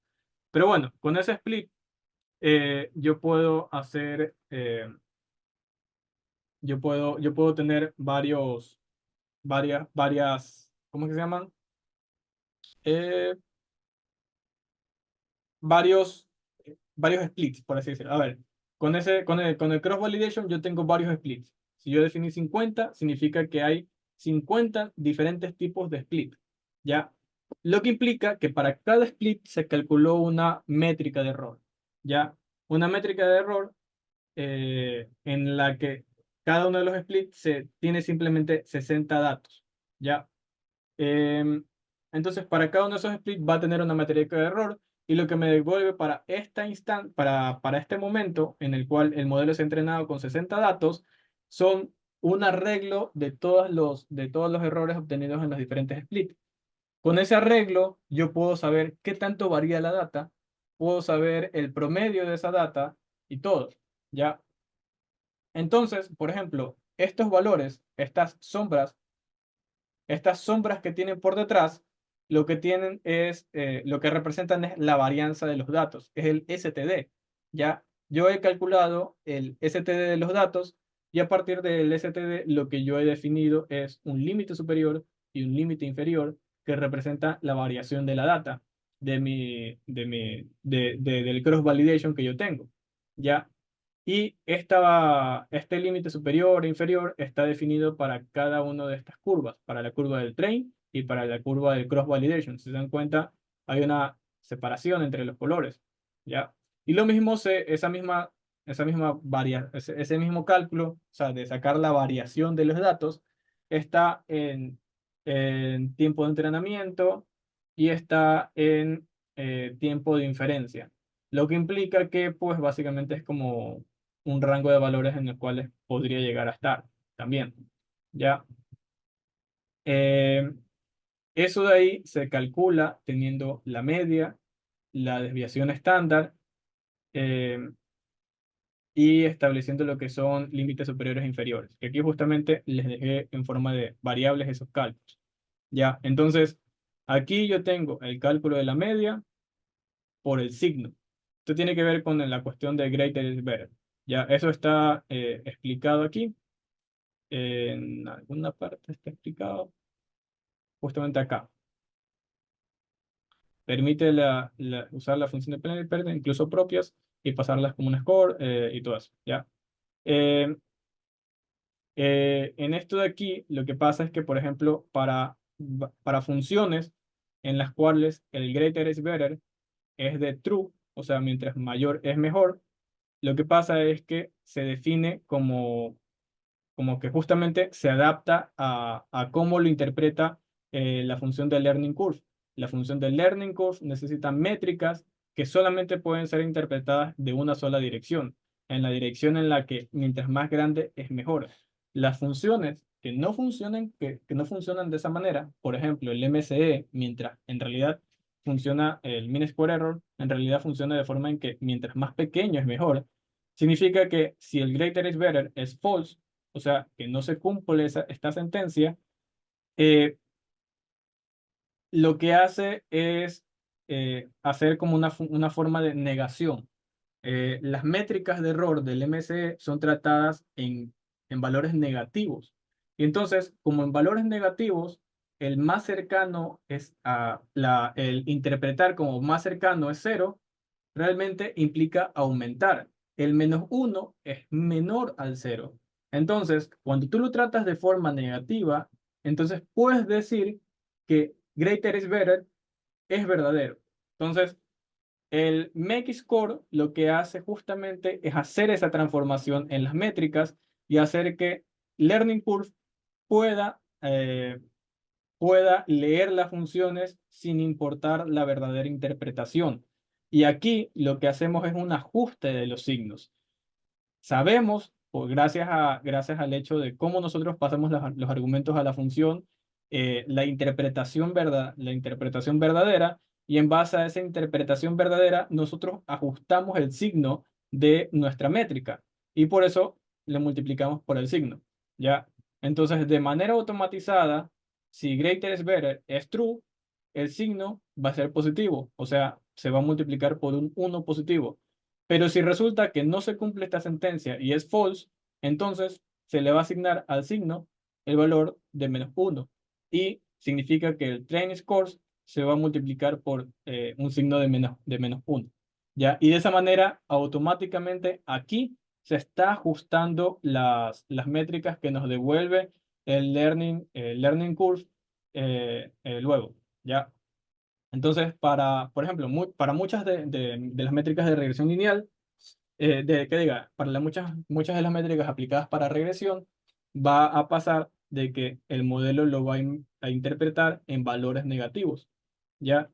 Y se harán estos ajustes, porque de lo contrario, aquí lo que va a pasar es que esto no estaría, estos valores no estarían en valores positivos, sino que estarían en valores negativos, ¿ya? Y sería diferente la forma un poquito diferente la forma de la interpretación. Ya. Entonces aquí en el código, para la graficación, le hacemos ese ajuste y ya está. Ya. Entonces, calculado la media, la desviación estándar, tanto para el train score como para el test score, que son las dos curvas que graficamos en el learning curve, pues nosotros establecemos los límites. Ya. Entonces, el train score, le sumamos el STD. Y a partir de esto definimos el límite superior del, del, ah, el límite superior de la métrica de la curva de entrenamiento. Con el otro le restamos en cambio la desviación estándar y a partir de eso le definimos el límite inferior de la curva de entrenamiento. Y lo mismo para el test. Ya definimos límite superior y límite inferior de la curva del test. Y aparte, pues, eh, estos valores de aquí, definimos el valor mínimo y el valor máximo para luego hacer otro tipo de operaciones. Ya, estas operaciones ya mismo se las explico. Pero son relacionadas a cuestiones de que estén bajo relativamente una misma escala. Ya, que ya mismo se las explico. Pero es otra operación diferente que no tiene que ver con las sombras por detrás. Ya, y de ahí básicamente lo mismo se repite en las otras cosas. Aquí está el fit between, que es lo que permite hacer las sombras por detrás. Y aquí está el plot. Los plots son los que permiten hacer las líneas. Y el resto es simplemente estilización. Entonces, básicamente aquí, dentro de estas líneas, es en lo que se, básicamente en lo que se ha hecho la primera gráfica. El resto de líneas de acá abajo son simplemente cuestiones de título, el nombre del eje X, el nombre quizás del eje Y, y cosas así, ¿ya? Entonces, aquí ya está hecha la cuestión de las dos sombras que están por detrás y las dos curvas que se han graficado. La de la curva de validación y la de la curva del train. Ya, aquí justamente está el nombre de la curva del train y acá está la curva de la validación del cross validation. Y aquí es donde yo les he puesto los nombres.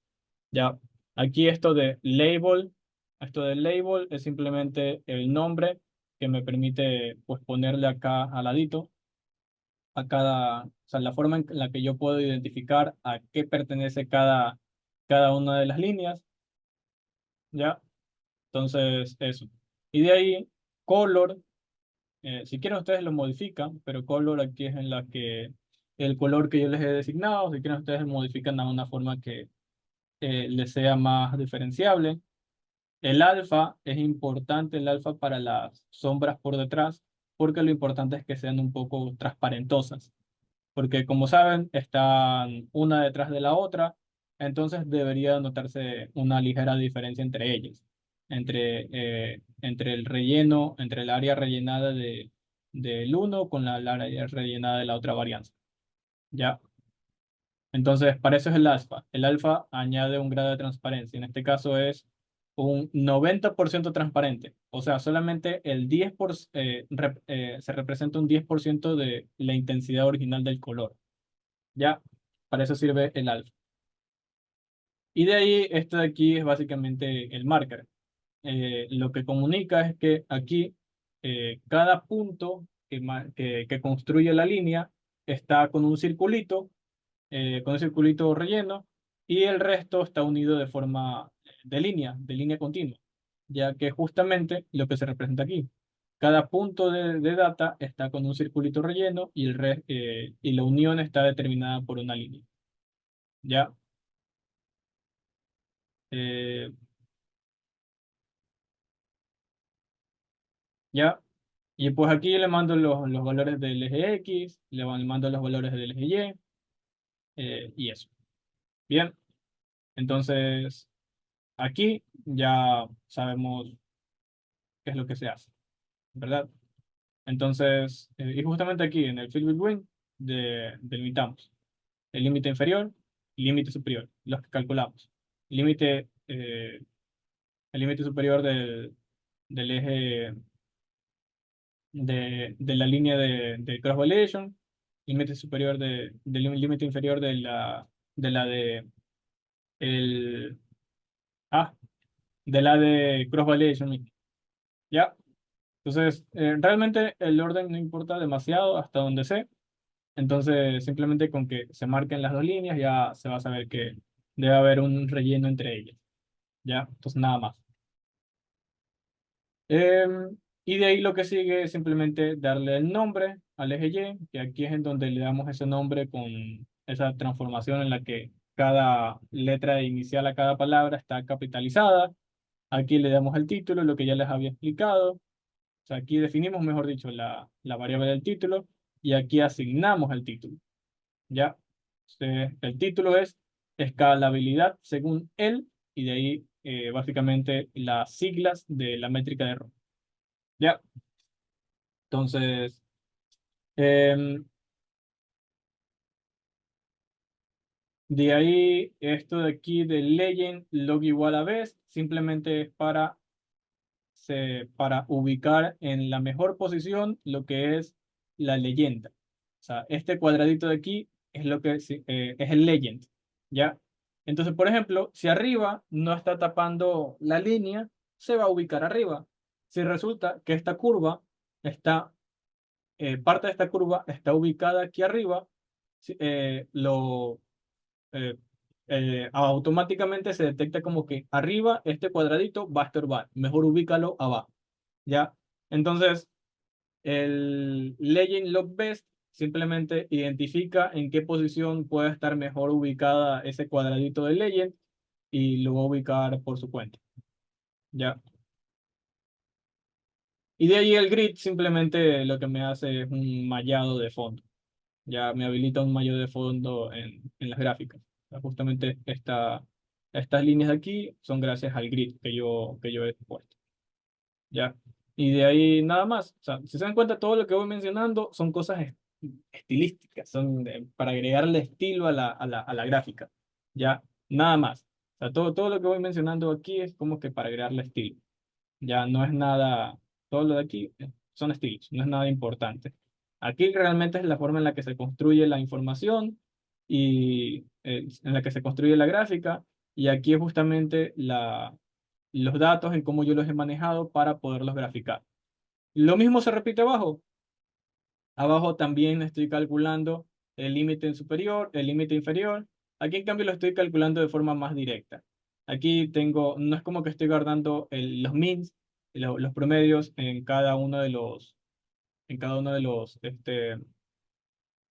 ah, no es como que estoy guardando los promedios en cada uno de los, en una variable y luego la variable la estoy convocando acá. Entonces aquí ya básicamente estoy ahorrando líneas de código, nada más. Em, y eso. Em, Recuerden, esto de aquí es básicamente algo, es una matriz 2D. Recuerden, la matriz 2D está creada a partir del hecho de que eh, en columnas, a ver, bueno, no les puedo detallar bien qué va en columnas y qué va en filas, pero básicamente la matriz está construida en 2D con referente a que en un eje de esa matriz está la cuestión de cómo varían las métricas a lo largo de la variación de la cantidad de la data, y en el otro eje está la variación con respecto a el split, o sea, gracias al cross validation. ¿Ya? Entonces, nosotros estamos haciendo el mean del cross validation. ¿Ya? O sea, estamos sacando el promedio para cada uno de estos puntos del cross validation. O sea, cada uno de estos puntos tiene una lista de métricas que se sacan gracias al cross validation que anteriormente ya les había explicado. Por eso es que, a pesar de yo hacer un min, no es como el min me devuelve un único valor.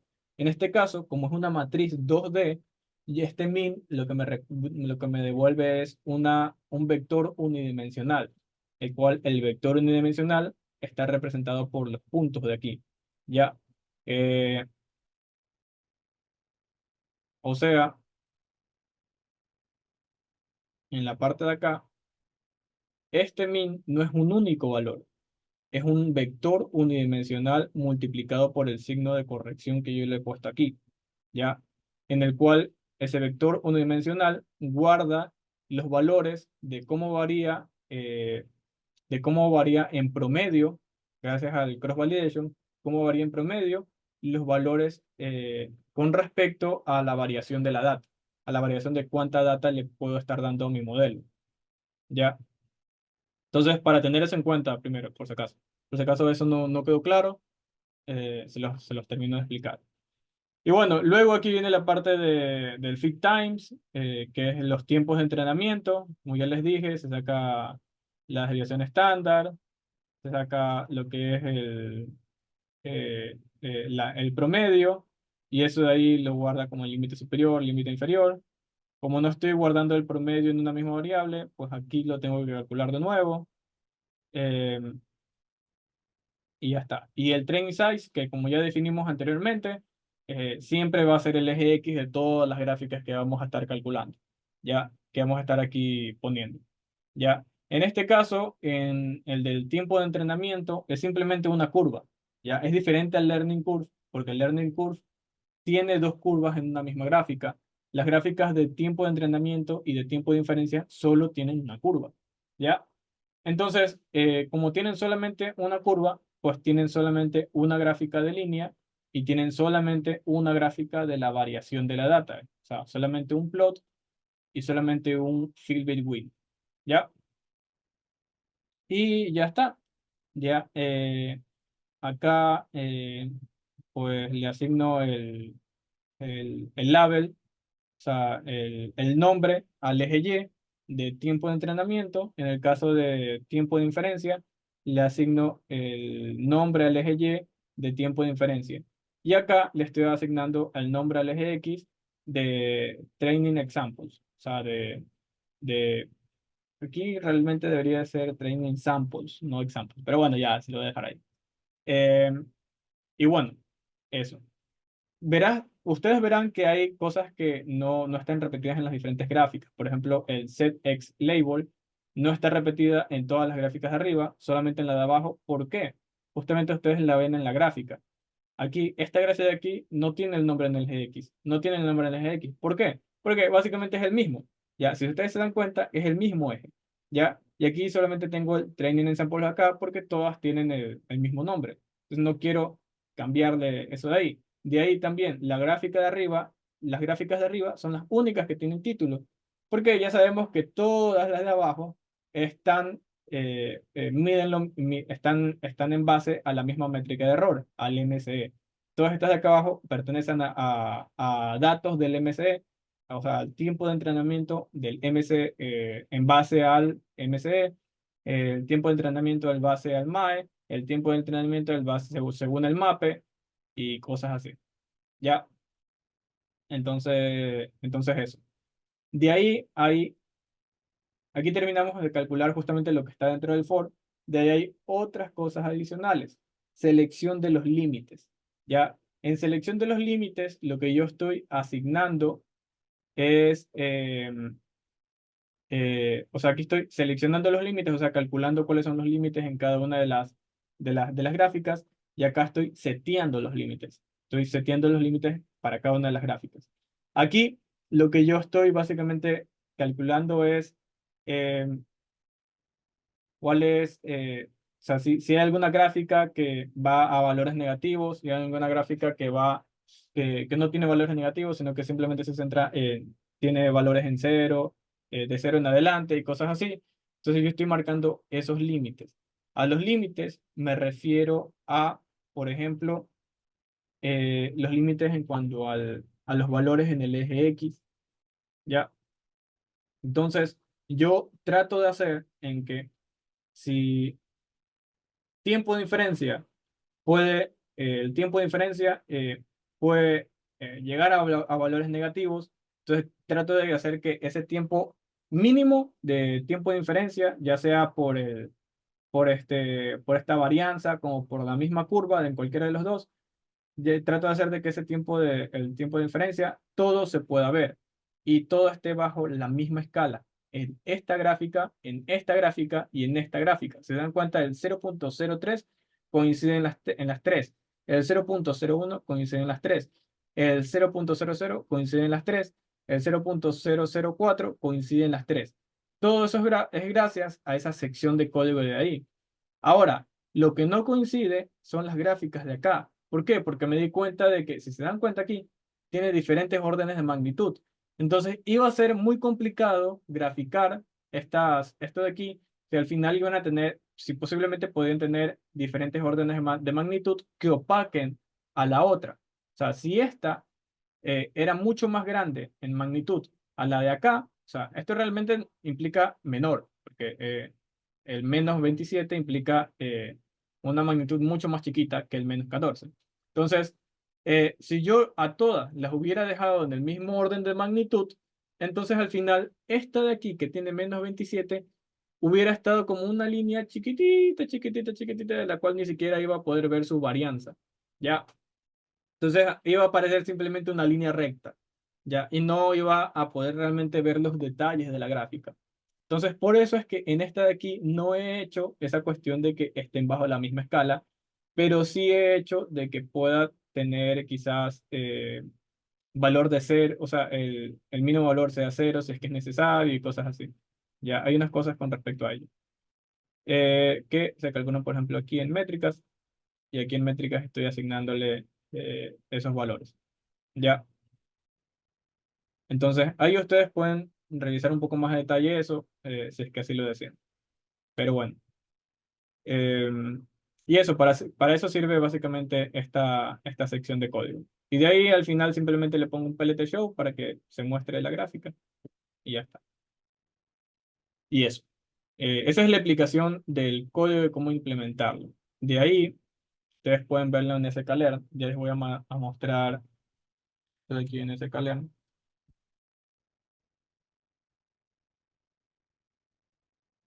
Ya. Ahorita pueden ver en la pantalla, justamente en la documentación, uy, en la documentación, básicamente en este path, em, pueden ver justamente esta sección de ejemplos. Ya. Y acá hay unos ejemplos respecto a ello. Aquí, en cambio, ellos implementan este ejemplo haciendo que lo que varíe, ustedes ven el for, lo que varíe sea el estimador. Entonces, en esta lista de aquí, en esta lista enumerada, lo que varía es el estimador. O sea, varía el modelo que ellos quieren que ellos están entrenando. Y en base a eso, ellos pueden hacer una comparativa entre los diferentes estimadores con respecto a una sola métrica, solamente bajo la visión de una sola métrica. Ustedes pueden implementar algo muy parecido a esto, ¿ya? Y ya está. Ahora, tienen que tener mucho cuidado con esto de common params. Estos parámetros son con respecto a la gráfica, son con respecto a la gráfica. Por ejemplo, es común entre las dos gráficas el mismo rango de variación de datos, es común en las dos gráficas la misma paleta de colores, el mismo estilo de punteadas y todo eso. Es común entre las dos gráficas ese tipo de cosas. Entonces, aquí, por ejemplo, ellos están definiendo el método de cross-validation para los dos de la misma forma. Ellos están definiendo la cantidad de puntos de la misma manera. O sea, básicamente están pasando lo que son los argumentos para el Learning Curve Displays de igual forma. Ya, aquí ellos usan específicamente esta implementación, pero de ahí pueden usar la otra implementación que es la que yo utilicé, en la cual básicamente se basa en esta de acá, que es de Learning Curve. Ya, esta función de Learning Curve. Y ustedes pueden pasarle el resto de parámetros como un diccionario, y lo que pasa es que el diccionario, al luego agregarle estos dos asteriscos antes, lo que hacen es que ese diccionario se abre y toma como valor, o sea, por ejemplo, el learning curve tiene como argumento un argumento de X, tiene otro argumento de Y, tiene un argumento llamado training sizes, tiene otro argumento llamado CB, tiene otro argumento llamado njobs, tiene otro argumento llamado return times. Y si revisamos en nuestro código, revisamos que esos argumentos estén en esa misma función de learning curve.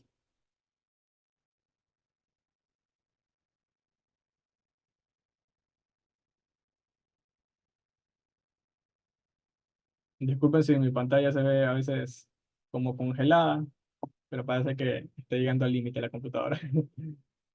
Pero bueno, aquí está la función de Learning Pulse. Y vemos que hay un parámetro de estimador, hay un parámetro llamado X en mayúscula, hay otro parámetro llamado Y en minúscula, hay un parámetro llamado Training Size, hay un parámetro llamado CB, hay un parámetro llamado jobs, hay otro parámetro llamado Scoring y hay otro parámetro llamado Return Times. ¿Ya? Y todos esos los vemos ahí. Bien. Aquí quizás no está scoring, pero lo más probable es que si no se lo están pasando por argumento, es que por defecto en el learning curve el scoring es de accuracy. O sea, el scoring que se calcula es el accuracy. Lo cual tienen que tener cuidado porque la accuracy solamente se puede calcular para modelos de clasificación. Entonces, el accuracy sí es un argumento que debe de modificarse dependiendo de la tarea que ustedes están ejecutando y dependiendo de si realmente para su tarea ustedes ven factible el usar el accuracy o quizás otra métrica puede ser mucho más importante para ustedes, para las visualizaciones y todo eso. Ya, Bien. Y bueno, recuerden que la métrica, en el caso de la accuracy, está chévere porque la soporta Learning Curve, porque la accuracy, mientras más grande el valor, sea mejor, es mejor. Entonces, como cumple con eso, el accuracy no tiene problema, pero con otras funciones, como la del MCE, el MAPE, funciones generalmente de regresión, pues esas funciones ya no se las pueden pasar haciendo más, sino que tienen que usar el make score. Ya la función de make score que yo les había explicado eh, anteriormente, que está aquí utilizada en al momento de definir esto de scores, de la lista de scores, se están llenando la lista de scores a partir de la función de make score, o sea, transformando las métricas con el make score de forma que el learning curve las pueda leer. Ya. Entonces, aquí hay algunas implementaciones de ejemplo por parte de sklearn, pero yo les recomiendo que pues trabajen en base a esto. O sea, ustedes simplemente deberían de copiarla, pegarla y modificar quizás las métricas de error. Ya, si ustedes están trabajando para modelos de clasificación, ustedes nada más pueden venir aquí, definir metrics igual a una lista de diccionarios, y aquí pueden añadir un diccionario con una métrica y otro diccionario con otra métrica. Ya, por ejemplo, aquí quiero incorporar la métrica de accuracy, entonces importo la métrica de accuracy. Ya, y en base a eso, pues añado un diccionario en el cual el valor de metric sea accuracy score, ¿ya? Y el valor de greater is better, pues sea la forma de interpretar el accuracy. Y el accuracy, mientras más grande es el valor, mejor. Mientras más cercano al uno, mejor. Entonces, como cumple con eso, aquí yo le pongo true. Si el accuracy fuera que, en dado caso, mientras más cercano al cero, fuera mejor interpretamos que mejor es el modelo, entonces aquí le tuviera que poner false, pero en el accuracy eso no sucede, así que aquí le ponemos true. Ya, entonces si quiero incorporar otra métrica de clasificación, bueno, pues la importo, llamo acá el nombre de la función de esa métrica de clasificación, quizás el F1 score o algo. Creo que aquí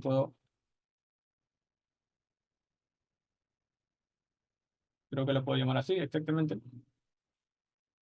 Y la copio acá, y acá el F1 score se interpreta de la misma manera. Entonces, y ahí yo ya le estaría poniendo dos métricas de clasificación. ¿Ya? Ahí están dos métricas de clasificación. Y con estas dos métricas de clasificación se me graficarían no tres, sino simplemente dos columnas de imágenes. ¿Ya? Si yo le quiero poner otra, bueno, pues simplemente cojo, le añado un nuevo diccionario y aquí le pongo la otra métrica que yo deseo, la métrica que yo crea. Y pues aquí el estimador sería el modelo que yo quisiera. Aquí le podría poner la variable en la que está almacenada un modelo quizás de Random Forest, en la que está almacenada quizás un modelo de Naive Bayes, un modelo de Super Vector Machine, eh, el modelo que ustedes deseen con los parámetros modificados que ustedes le hayan puesto y todo. ¿Ya? Y en base a eso se va a construir esta Learning Curve. En base a eso ustedes van a hacer las interpretaciones que yo les había dicho al inicio. ¿Ya? Bien. Julio, tú que me acompañas. ¿Alguna pregunta por el momento?